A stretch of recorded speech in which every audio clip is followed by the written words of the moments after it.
Buvo klausimas, kada sterilizuoti šunį. Pirmiausia, norėčiau pataisyti, kad žodis sterilizuoti labiau tinka instrumentams, patalpom, medžiagom.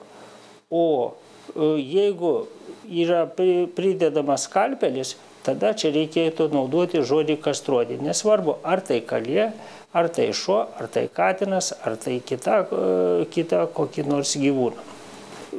Kastracijos laiką parodo jis pats. O kaip tai rasti šitą kastracijos laiką ir suprasti, kad jis parodė, kada reikia? Tai parodo pirmus požymius subrendimo. Tai pradeda šuo arba katinas žymėti teritoriją, keisti šlapimo kvapas, patelės pradeda rujoti.